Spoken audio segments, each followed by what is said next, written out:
우리가 아직까지 성령에 의한 삶을 계속 살펴보고 있는데, 그러다 보니까 여러분에게 이런 의문이 들 수가 있습니다. 성령에 의한 삶도 중요하지만 신자는 말씀을 따라 사는 말씀에 의한 삶도 필요하지 않겠습니까? 이런 생각을 가질 수 있습니다. 성령만을 지나치게 주목하게 될 때 우리가 빠질 수 있는 위험이 뭐냐면 신비주의나 은사주의에 이제 빠지게 되는 그런 어려움이 있습니다. 또 말씀만을 강조하게 될 때 생길 수 있는 위험이 뭐냐면 이제 죽은 정통주의라고 하는 예수님 당시에 바리새인들의 신앙과 같은 이제 그런 모습으로 빠질 위험이 있습니다. 그래서 우리가 지금 성령에 의한 삶을 살펴보고 있지만 그 삶이 말씀에 의한 삶과 조화를 이루어야 한다.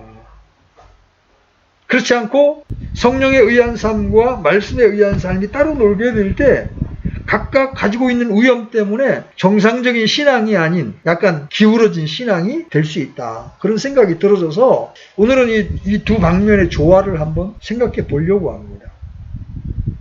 말씀과 성령의 조화를 가장 잘 볼 수 있는 삶의 대표적인 본보기는 예수님의 삶이에요.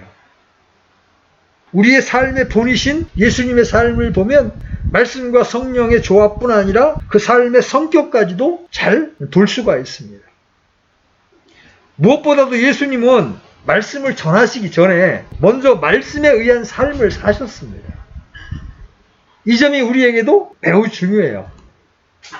우리 한번 마태복음 5장 19절 한번 열어보시기 바랍니다.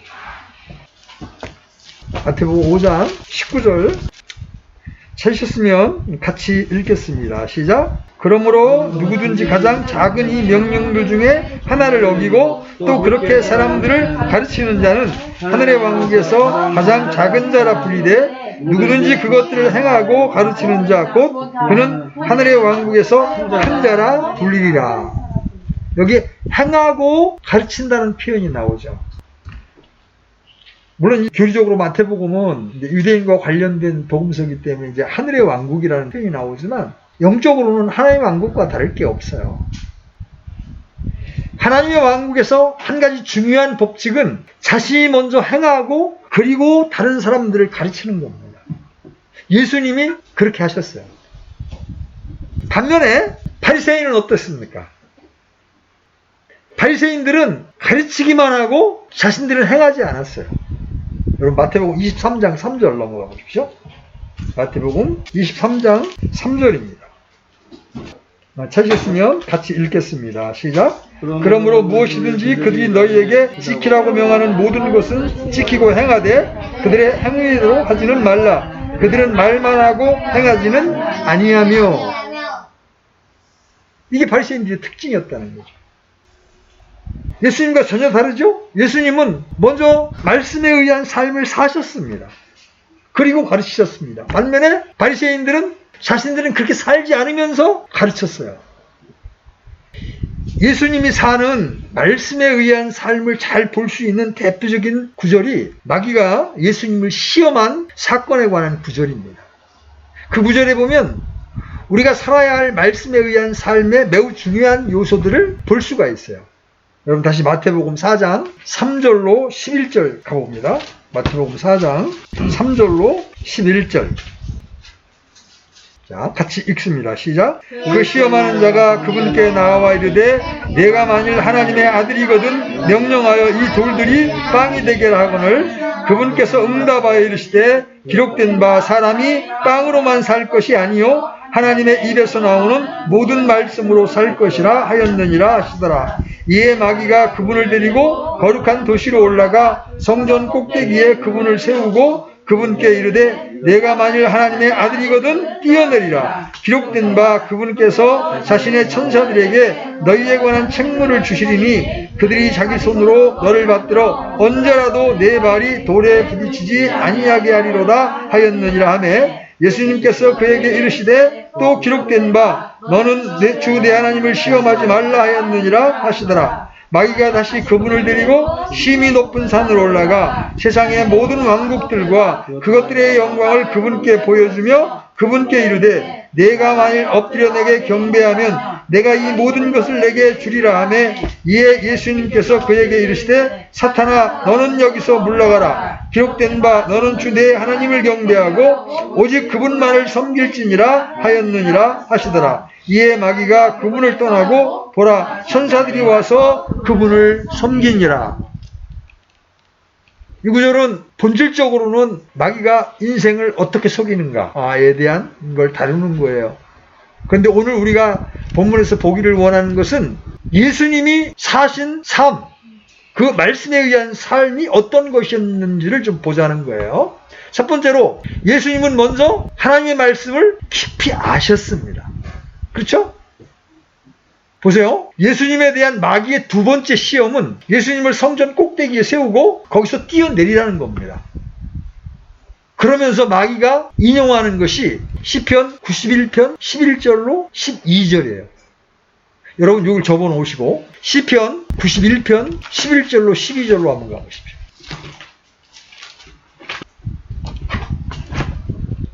찾았으면 같이 읽겠습니다. 시작. 그분께서 자신의 천사들에게 너에 대한 책무를 주사 내 모든 길에서 너를 지키게 하시리라. 그들이 자기 손으로 너를 받들어 내 발이 돌에 부딪히지 아니하게 하리로다. 보십시오. 마귀도 성경을 사용합니다. 그러나 마귀는 하나님께서 말씀하신 의미와 의도와 목적 그대로 성경을 사용하지 않습니다. 마귀는 자기의 목적대로 성경을 왜곡시킵니다. 오늘날 이것이 이단들이 하는 수법입니다. 원래 시편 91편 11절로 12절이 의미하는 바는 우리가 하나님을 피난처로 삼고 하나님만 의지하고 하나님과 동행하는 삶을 살면 하나님께서 우리를 지키시고 보호하신다는 거예요. 그리고 우리 인생의 모든 여정에서 심지어 천사를 동원해서라도 우리의 발이 돌에 부딪히지 않도록 우리를 지키신다는 뜻입니다. 그런데 사탄은 그 구절 중에서 내 모든 길에서 너를 지키게 하시리라는 부분을 빼고 인용합니다. 그래서 그 구절이 마치 예수님께서 성전 꼭대기에서 뛰어내리면 하나님께서 천사를 보내서 예수님의 발을 붙들어 줄 것을 약속하기라도 한 것처럼 속이는 겁니다. 다시 말해서 사탄은 예수님이 하나님을 시험하도록 미혹하면서 하나님의 말씀인 성경을 왜곡해서 사용한 겁니다. 그런데 예수님은 사탄의 그러한 의도를 정확하게 파악하셨죠. 그리고 예수님은 하나님을 시험하지 말라는 하나님의 말씀을 인용하시면서 마귀의 시험을 물리치셨습니다. 이것을 보면 우리는 예수님이 하나님의 말씀을 매우 깊이 아셨던 것을 알 수가 있습니다. 우리가 말씀에 의한 삶을 살려면 당연히 예수님과 같이 하나님의 말씀을 깊이 알아야 합니다. 그래서 저는 여러분에게 두세 번이라도 신구약 성경 전체를 정독하라고 권면을 드리는 거예요. 그리고 시간이 더 허락하면 신약개론, 구약개론, 조직신학 등 다양한 성경 공부를 해야 한다는 거죠. 말씀을 모르면 속는 거예요. 얼마 전에 그렇게 이단을 떠돌던 또 한 남자가 찾아왔어요. 지금 어디가 있는가 그랬더니 이제 정명석이한테 가 있어요. 신천지 갔다, 안상홍 증인회 갔다가 이제는 JMS에 가 있어요. 그러면서 삼위일체는 안 맞는 거래요. 그래서 제가 요한일서 5장 8절을 부여해주고 삼위일체를 부인하면 이단이다. 하나님은 한 분이시지만 세 위격이 연합되어서 한 분 하나님을 구성하고 있는 것이다. 이단들의 특징은 하나님은 한 분이시니 그 말씀만을 강조하는 거예요. 그것도 성경에 나와 있어요. 그죠? 하나님은 한 영이시니 한 분이시 나와 있어요. 그런데 그 하나님이 삼위로 존재한다는 다른 구절을 애써 외면하는 거예요. 그래서 우리는 하나님의 말씀을 시간 날 때마다 읽고 연구해야 합니다. 두 번째로 예수님은 말씀을 깊이 아셨을 뿐만 아니라 하나님의 말씀에 자신의 전부를 걸었습니다. 마태복음 이 4장에 나와 있는 세 번째 시험은 마귀가 예수님께 천하 만국의 영광을 보여주면서 자기에게 엎드려 절하면 그 모든 것을 예수님께 주겠다는 거예요. 근데 누가복음의 기록에는 이런 말씀도 있어요. 이 모든 권능과 그 왕국들의 영광을 내가 내게 주리라. 그것이 내게 넘겨졌으므로 누구든지 내가 원하는 자에게 그것을 주리라. 이런 말씀이 덧붙여져 있습니다. 그런데 예수님은 그러한 마귀의 시험을 너는 주 내 하나님께 경배하고 오직 그분만 섬길지니라는 하나님의 말씀을 인용하시면서 단호하게 물리치시고 마귀를 대적하셨습니다. 이것을 보면 우리는 예수님이 천하만국의 그 모든 영광과 권위의 유혹 앞에서도 하나님의 말씀에 자신의 전체를 걸었다는 사실을 볼 수가 있어요. 예수님은 하나님의 말씀을 영원한 생명으로 하셨습니다. 요한복음 12장 50절에 이런 말씀이 나오죠. 나는 그분의 명령이 영존하는 생명인 줄 아노라. 그러므로 내가 무엇을 말하든지 아버지께서 내게 말씀하신 그대로 내가 말하노라. 이렇게 말씀하셨습니다. 우리가 말씀에 의한 삶을 살기 위해서는 예수님이 가지셨던 이 자세가 우리에게 반드시 있어야 합니다. 이 자세가 없이는 우리는 진정한 의미에서 말씀에 의한 삶을 살 수가 없어요. 바리새인들은 누구보다 하나님의 말씀을 잘 알았죠? 그들의 교리는 정통적이었습니다. 그러나 그들이 말씀에 의한 삶을 살았다고 평가받지 않습니다. 왜 그럴까요? 로마서에 보면 그들에 대한 사도 바울의 냉정한 평가가 있는데 로마서는 예수님 당시 이후 불과 25년이 지난 시점에 쓰여진 성경입니다. 그러므로 로마서 2장 17절로 20절을 보면 예수님 당시의 종교 지도자들이 자신들에 대해서 어떻게 생각했는지를 짐작해 볼 수가 있어요. 여러분 열어보십시오. 로마서 2장 17절로 20절 열어보십시오. 로마서 2장 17절로 20절. 자, 찾았으면 같이 읽겠습니다. 시작. 보라, 내가 유대인이라 불리며 율법 안에 안주하고 하나님을 자랑하며 율법에서 가르침을 받아 그분의 뜻을 알고 훨씬 더 뛰어난 것들을 입증하며 또 너 스스로 눈먼 자들의 안내자요 어둠 속에 있는 자들의 빛이요 율법에 있는 지식의 틀과 진리의 틀을 갖춘 자로서 어리석은 자들의 스승이요 아기들의 교사라고 확신하는도다. 자, 그들은 성경 안에 진리와 지식의 틀이 있고 그 성경으로 교육을 받았기 때문에 자기들이 하나님의 뜻을 누구보다 잘 알고 하나님을 잘 믿는다고 자부했습니다.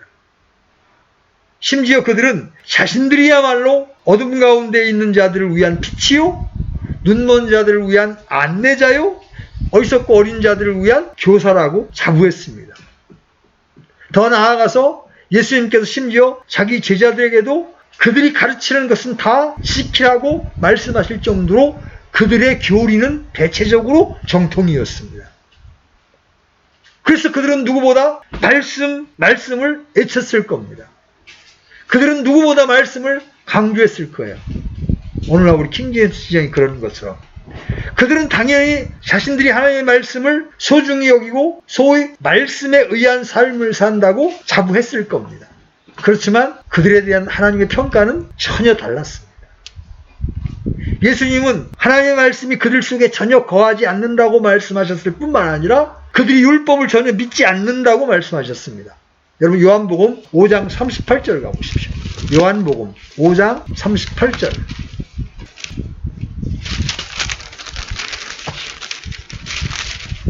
찾았으면 같이 읽겠습니다. 시작. 또 그분의 말씀이 너희 속에 거하지 아니하나니 이는 그분께서 보내신 이를 너희가 믿지 아니하기 때문이라.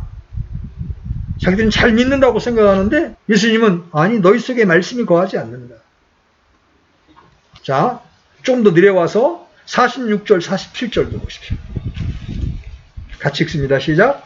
너희가 모세를 믿었더라면 나를 믿었으리니 그는 나에 대하여 기록하였느니라. 그러나 너희가 그의 글도 믿지 아니하거늘 어찌 내 말을 믿겠느냐 하시니라. 이 말은 그들이 교리적으로 율법을 믿지 않았다는 말이 아니라 실제적으로 그들의 삶에서 믿지 않았다는 그런 말이에요. 우리의 행동이 우리가 하나님에 대해서 무엇을 믿는가를 진정으로 드러내는 거예요.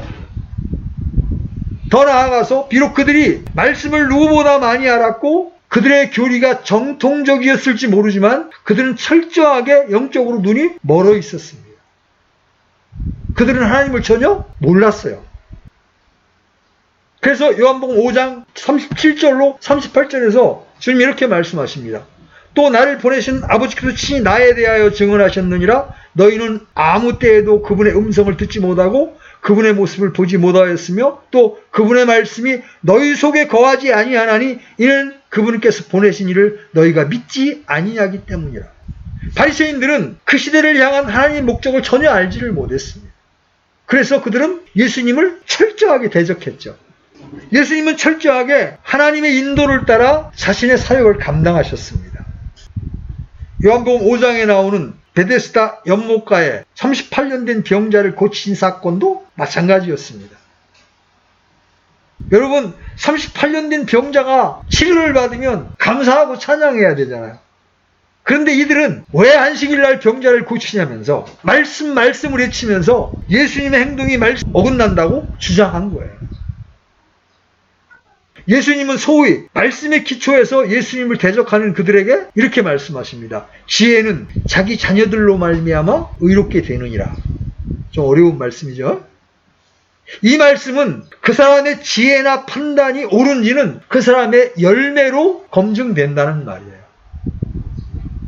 바리새인들은 그들의 삶의 열매를 볼 때 철저하게 하나님을 떠나 있는 삶을 살고 있었습니다. 그래서 그들의 지혜는 옳다고 볼 수 없는 것이었습니다. 영적으로 그릇된 상태에 있었던 그들은 자기들이 가지고 있는 성경적인 지식과 자기들의 왜곡된 관점을 가지고 예수님을 통하여 일어나는 하나님의 역사를 대적했던 거죠. 오늘날 우리는 얼마든지 바리새인처럼 될 수가 있습니다. 그렇게 되면 아무리 성경을 많이 알고 또 그 교리가 정통적이라 할지라도 그리고 아무리 말씀을 많이 애친다 할지라도 그것은 전혀 말씀에 의한 삶이 아니라는 거예요. 특히 그런 사람들은 오늘날도 성령의 역사를 철저하게 대적합니다. 물론 그들은 소위 말씀을 가지고 대적합니다. 그러나 그들은 영적으로는 눈이 어두워져 있기 때문에 그들의 지혜가 옳지 않다는 사실도 알지를 못하는 거예요. 바리새인들은 그들의 성경적인 지식에 있어서 타의 추종을 불허할 만큼 뛰어났습니다. 그러나 예수님과 바리새인들이 가지고 있었던 지식은 서로 다른 종류의 지식이었던 거예요. 이 점이 매우 중요합니다. 성경이 말하는 지식, 이제 히브리어는 디아트라고 그러는데 이 참된 지식은 성경에 기초한 겁니다. 그렇기 때문에 당연히 올바른 성경적인 지식이 필수입니다. 이 점에 있어서는 바리새인들도 손색이 없어요. 그런데 이 디아트는 성경에 기초하되 하나님과 친밀하게 동행하는 삶을 통해 직접적으로 구체적인 경험에서 얻어지게 되는 체험적인 지식을 말합니다. 이 지식은 하나님과의 영적인 관계 안에서 삶을 살아감으로 얻어지는 체험적 지식인 거예요. 바리새인들에게는 바로 이 참된 지식이 없었던 겁니다. 이 신약 성도들이 가장 그렇게 살고 싶고 살기를 열망하는 삶의 모습이 갈라디아서 2장 20절에 있어요. 여러분 거기다 외우시는 말씀이죠. 내가 그리스도와 함께 십자가에 못 박혀 있으나 그럼에도 불구하고 사노라. 그러나 내가 아니요 그리스도께서 내 안에 사시느니라. 내가 육체 안에 사는 삶을 나를 사랑하사 나를 위해 자신을 주신 하나님의 아들의 믿음으로 사노라. 여러분 우리 이 구절을 다 압니다. 그렇죠? 이 구절이 우리 신앙생활의 핵심을 말하고 있다는 것도 다 잘 알고 있습니다. 교회사에 나오는 수많은 하나님의 귀한 사람들이 그렇게 말했다는 것도 잘 압니다. 이 구절에서 내가 그리스도와 함께 십자가에 못 박혀 있으나라는 말은 우리가 그리스도와 함께 연합되었다는 것을 의미하는 거예요. 또 이 말은 로마서 6장이 잘 말해주고 있는 것처럼 우리가 예수님을 믿는 것은 예수님과 연합되는 것이며 예수님께서 십자가에 못 박혀 돌아가실 때 우리의 옛사람이 예수님과 함께 죽고 예수님께서 부활하실 때 우리가 영적으로 새로운 창조물로서 예수님과 함께 일으켜졌다는 것도 우리가 잘 알고 있습니다. 그리고 이런 삶은 믿음으로만 가능하다는 것도 잘 압니다. 그런데 이렇게 우리가 피상적으로 아는 것은 다만 교리적인 지식일 뿐이에요. 이러한 삶을 실제로 우리가 아느냐는 거죠. 실제로 아는 게 디아트예요. 참된 지식입니다. 갈라디아서 2장 20절의 삶은 우리가 살아야 될 삶입니다. 그 삶을 사는 것이 우리 신앙생활의 가장 중요한 핵심이에요. 당연히 그 삶을 살려면 금방 우리가 살펴본 것처럼 성경적인 지식들이 필요합니다. 이 갈라디아서 말씀을 지식적으로 알고 있어야 합니다. 그렇죠? 그러나 막상 그 삶을 살려고 하면 그 성경적인 지식만을 가지고 되지 않는다는 것을 발견합니다. 여러분 이 말씀을 몰라? 근데 이 말씀을 안다고 해서 이 말씀이 그렇게 쉽게 사라지던가요? 내 육체가 그렇게 쉽게 십자가에 넘겨주고 그분이 내 안에 사시도록 그분께 주권을 넘겨드리는 일이 그렇게 쉽던가요? 머리로는 다 이해할 수 있어요. 근데 실제는 안 된단 말이에요. 그런 거로 우리는 이 말씀을 지식으로 이해할 뿐만 아니라 하나님을 간절히 찾아야 합니다. 다시 말해서 여기서 말하는 믿음이라는 것이 무엇인지, 우리의 옛사람이 예수님과 함께 십자가에 못 박혀 죽었다고 성경이 말하고 있는데 어떻게 그 승리의 실제를 삶에서 경험할 수 있는지, 그 삶을 위해 기도하고 성경을 다시 연구하고 앞서간 믿음의 선배들로부터 배우면서 주님을 간절히 찾고 그 삶을 살 수 있는 하나님의 길을 배우고 실제로 그 삶을 사는 것에서 하나하나 자라나야 되는 거예요. 하루아침에 되지 않습니다. 그렇게 해서 얻어지는 그 삶을 위한 실제적인 지식이 바로 성경이 말하는 지식입니다.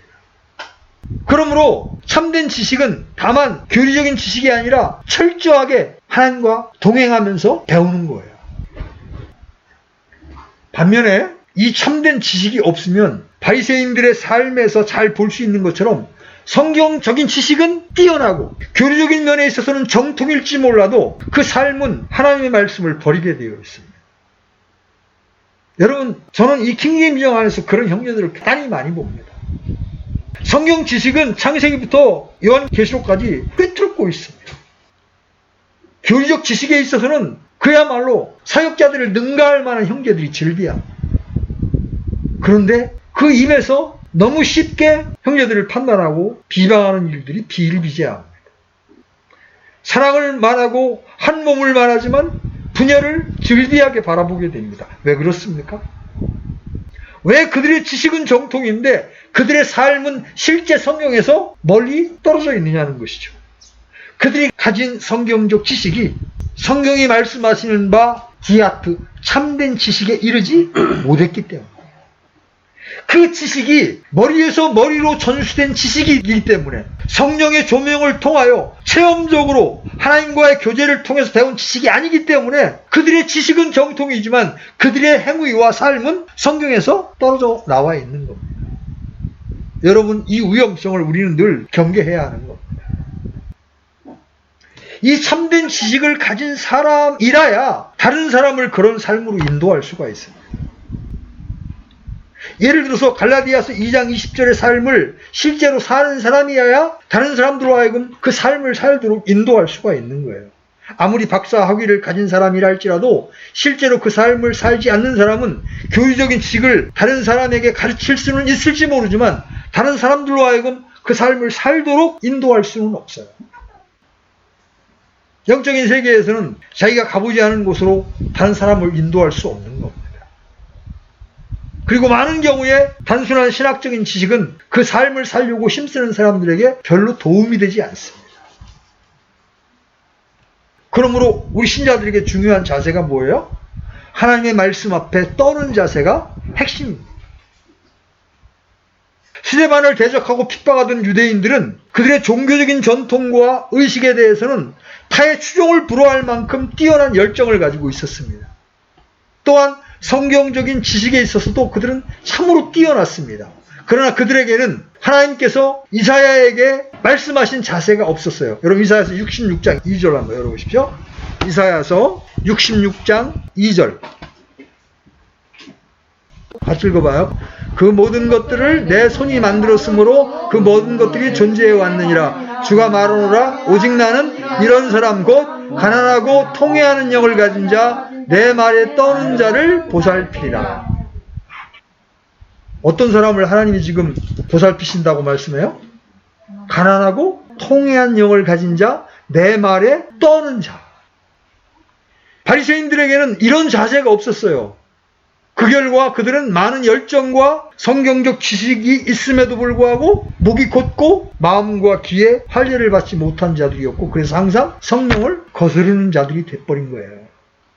하나님의 말씀 앞에 떠는 자세는 하나님의 뜻을 알아서 그 길로 행함으로 하나님을 더욱 알기를 간절히 추구하는 자세예요. 하나님의 뜻이 그러하면 그 하나님의 길에 자신의 모든 것을 걸고 서는 그러한 자세를 말하는 거예요. 그러한 자세가 이 참된 지식을 위해 필수적인 자세입니다. 오늘날 많은 사람들이 그러한 자세를 가지고 있지 않기 때문에 하나님을 아는 지식이 없는 거예요. 두 번째로 예수님은 하나님의 왕국의 말씀을 전하셨어요. 예수님은 자신이 먼저 말씀에 의한 삶을 사시고 하나님의 말씀을 전하셨는데, 그 말씀을 전하시되 하나님의 왕국의 말씀을 전하셨습니다. 이것이 매우 중요합니다. 오늘날 많은 사람들이 말씀과 성령의 조화를 말하면서도 이 부분을 강조하고 있어요. 예수님의 사역이 하나님의 왕국의 사역이었다는 것은 모든 복음서가 강조하고 있는 점이에요. 하나님의 왕국은 하나님의 왕적인 통치입니다. 하나님의 왕국은 하나님의 다스림, 그분의 통치, 그분의 통치권을 의미하기 때문에 예수님이 전파하신 하나님의 왕국의 말씀은 하나님 중심적인 삶, 신앙의 본질, 하나님이 왕이 되는 삶을 전하는 말씀이었습니다. 예수님은 그래서 하나님의 왕국을 밭에 감추어진 보화 혹은 가장 값진 진주에 비유하십니다.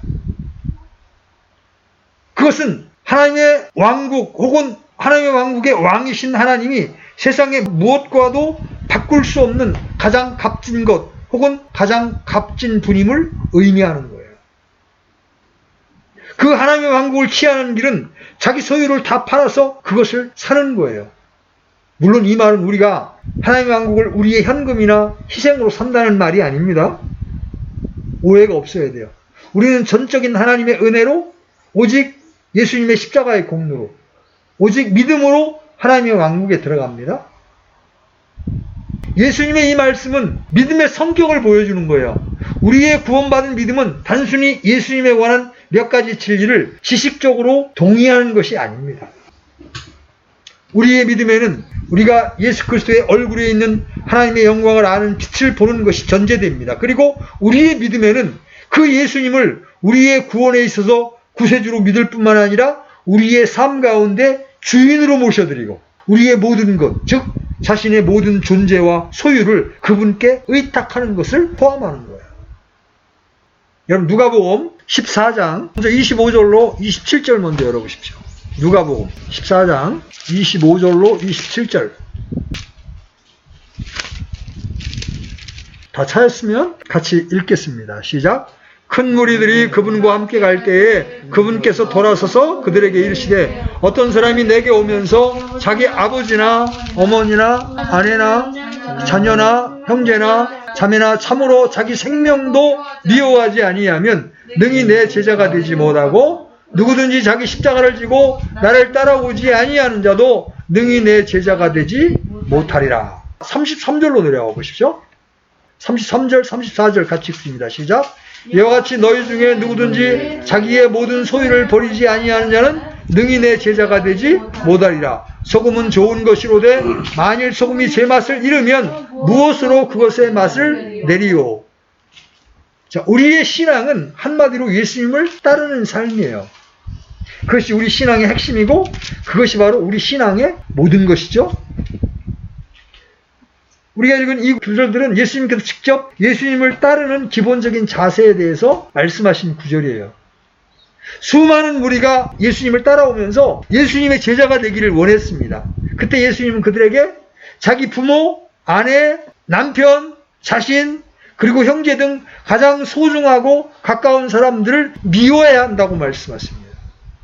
그리고 누구든지 예수님의 제자가 되려거든 자기 십자가를 지고 예수님을 따라야 한다고 말씀하셨습니다. 이 구절에서 가까운 가족을 미워하라는 말씀은 문자 그대로 그들을 미워하라는 말이 아니에요. 예수님은 우리에게 원수까지도 사랑하라고 말씀하셨잖아요. 또 성경은 그리스도가 교회를 사랑하셔서 자신을 내어주신 같이 남편이 아내를 사랑해야 한다고 말씀하고 있잖아요. 그래서 이 말씀은 가장 가까운 가족보다 예수님을 더 사랑하라는 말이에요. 다시 말해서 가장 가까운 가족들에 대한 사랑과 예수님에 대한 사랑을 서로 비교해보면 가장 가까운 가족들에 대한 사랑이 미움이 될 만큼 예수님을 더 사랑하라는 그런 말이에요. 자기 십자가를 지고 예수님을 따른다는 말은 자기를 부인하고 예수님을 따르는 것을 의미합니다. 그 당시 어떤 사람이 십자가를 지고 가면 모든 사람들은 그 사람이 죽으러 가는 걸 알았습니다. 그래서 여기에서 십자가를 진다는 말은 자기의 목표, 목적, 자기 계획, 자기 주도권 등 자기 자신에 대한 죽음을 의미합니다. 즉 자기 자신을 주님 앞에 온전히 내려놓는 것을 의미하는 거예요. 여기에서 자신의 모든 소유를 버리라는 말은 문자 그대로 우리의 모든 소유를 가져다 버리라는 말이 아니에요. 이 말은 우리 모든 소유의 실질적인 소유권이 하나님께 있다는 것을 인정하라는 말이에요. 이 구절에서 제자는 당연히 모든 성도들을 의미합니다. 이 구절은 예수님을 따르는 가장 기본적인 자세에 대해서 말하는 구절이에요. 그러니까 이 말은 이와 같은 삶을 온전히 살지 않는 사람들은 구원받지 못했다는 말이 아니에요. 반면에 이 구절은 예수님을 믿고 따르는 믿음의 성격을 보여주는 거예요. 네가 진짜 믿냐? 네가 하나님에 관한 진짜 지식이 있냐? 그러면 네 모든 것을 버려서라도 그분을 따를 수 있게 된다는 것을 보여주는 거예요. 그러면 왜 예수님은 이렇게 말씀하신 겁니까? 예나 지금이나 우리에게 가장 소중한 게 뭐예요? 자기 자신. 그죠? 자기 가족. 그리고 자기 돈이에요. 그런데 하나님이 우리의 진정한 주인이요 왕이 되시려면 우리에게 소중한 것들이라도 하나님의 발 앞에 내려져야 한다는 거예요. 하나님을 믿는 우리가 하나님을 사랑한다고 말하고 또 하나님이 우리의 주인이요 왕이라고 고백합니다. 그러나 우리가 우리의 소중한 것들을 하나님의 발 앞에 내려놓지 않는다면 실제로는 하나님은 우리의 주인이나 왕이 되는 것이 아니라는 거죠. 우리 자신이 우리의 주인이고 우리의 왕이 되는 거예요. 그래서 잘못된 신앙은 자기 자신과 자기 가족과 자기 돈에 얼마만큼 유익이 되는가에 따라서 하나님을 사랑하기도 하고 하나님께 순종하기도 하는 겁니다. 결국 하나님을 사랑하고 하나님께 순종하는 것의 가장 중요한 기준은 자기 자신과 자기 가족과 자기 재산 등 자기가 가지고 있는 소중한 것들에 얼마나 유익이 될 것인가예요. 성경에 의하면 이와 같이 우리에게 세상적으로 육신적으로 소중하게 생각되어지는 것이 바로 우상이며 이러한 소중한 것들을 섬기는 것이 바로 우상 숭배인 거죠. 오늘날 많은 성도들은 예수님의 이러한 말씀들을 들을 때 부담스러워합니다. 여러분 누가복음 이런 말씀 여러분 들을 때 부담스럽잖아요. 왜냐하면 그들의 눈과 생각은 이 말씀을 따라가는 데 있어서 치러야 할 대가에 맞추어집니다. 예수님 따라가면 내 모든 건 내놓아야 되네? 여기에 맞춰져 있기 때문에 부담스러운 거예요.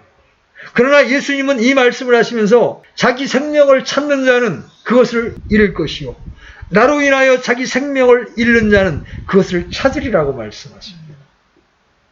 우리가 우리의 소중한 것들까지 주님의 발 앞에 내려놓고 주님을 따를 때 우리는 보호와 즉 하나님의 왕국, 하나님 왕국의 왕이신 하나님을 얻게 될 거라고 말씀하시는 거예요. 그것이 성경이 말하는 우리의 신앙이고 그 삶이 세상에서 가장 복된 최선의 삶이라는 거죠. 그것이 바로 예수님께서 말씀하신 자기 생명을 얻는 거예요. 반면에 예수님을 믿는 사람이라 할지라도 이 삶에서 떠나는 것이 곧 소금이 맛을 잃는 거예요. 예수님 우리에게 너희는 세상의 소금이니 이렇게 말씀하셨죠? 그런데 우리 자신 속에 세상의 소금으로서의 역할을 감당할 수 있는 능력이 없습니다.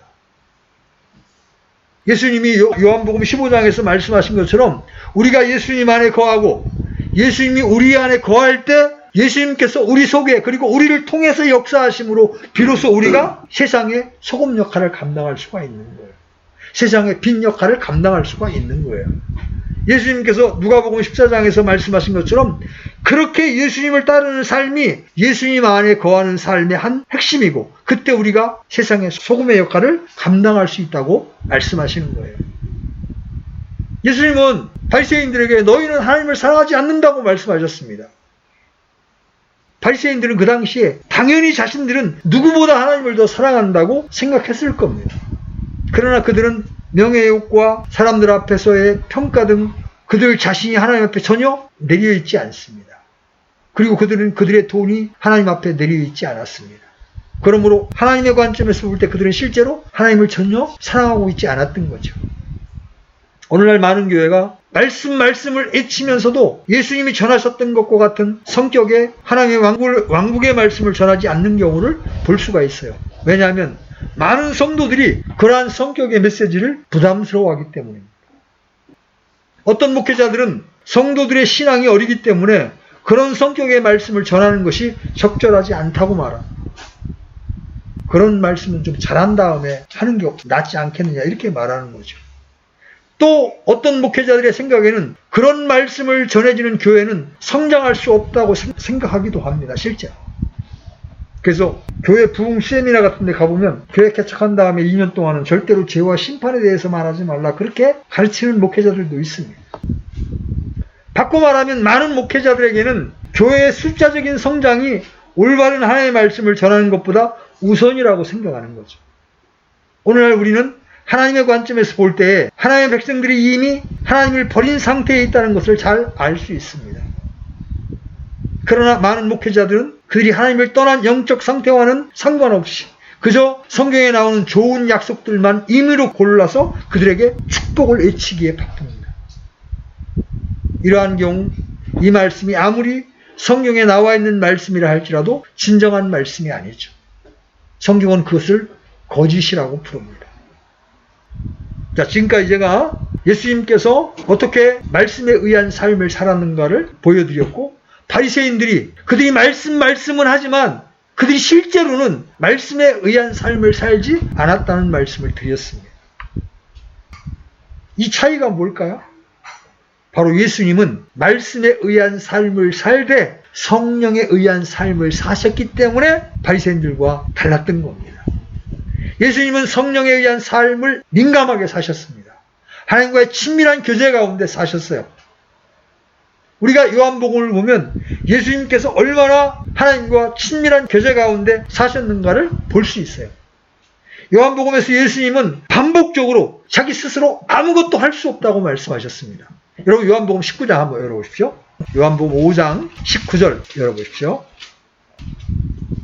자, 같이 읽겠습니다. 시작. 그때 예수님께서 그들에게 응답하여 이르시되 진실로 진실로 내가 너희에게 이르노니 아들은 자기가 아버지께서 하시는 것을 보는 것 외에는 아무것도 스스로 할 수 없느니라. 그분께서 무슨 일을 하시든지 그것들을 아들도 그와 같이 하느니라.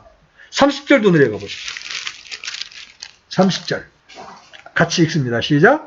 나는 아무것도 스스로 할 수 없노라. 나는 듣는 대로 심판하노니 내가 내 뜻을 구하지 아니하고 나를 보내신 아버지의 뜻을 구함으로 내 심판은 의로우시라. 여러분 요한복음 5장에는 이런 말씀이 계속해서 반복이 됩니다. 예수님은 그분이 감당하신 성령의 사역과 전하신 말씀 등 모든 것을 하나님의 인도를 따라 하셨습니다. 예수님은 심지어 무엇을 전할 것인지 그리고 어떻게 전할 것인지에 대해서도 하나님의 인도를 받았다고 말씀하십니다. 바로 아버지와의 친밀한 교제 가운데 그 사역을 감당하신 거죠. 예수님께서 사신 삶이 바로 우리가 추구해야 할 성령께 민감한 삶 혹은 성령과의 친밀한 교제의 모델이에요. 예수님은 성령의 능력으로 성령의 기름 부으심으로 사역을 감당하셨습니다. 이와 같이 우리의 신앙생활은 철저하게 말씀과 조화를 이루는 삶이어야 하고 더 나아가 성령과의 교제 가운데에서 그리고 성령의 능력에 의해서 살아가는 삶이어야 한다. 말씀은 외치지만 성령의 조명과 성령의 능력에 의지하지 않는 삶은 자칫 우리로 하여금 바리새인을 만들기 쉽습니다. 그런 거로 우리는 말씀을 연구하고 성경적 교리적 지식을 충분히 습득할 뿐만 아니라 하나님 앞에 떠는 자세, 성령의 인도에 민감하게 반응하는 그런 자세로 살아갈 때 우리는 말씀과 성령의 조화를 이룬 하나님을 아는 성경을 아는 참된 지식 가운데 살아갈 수가 있다는 것이죠. 여러분 우리가 이러한 삶을 살 때 좌로나 우로나 치우치지 않은 균형 잡힌 신앙인으로 살아갈 수 있게 되는 것입니다. 우리 모두가 이런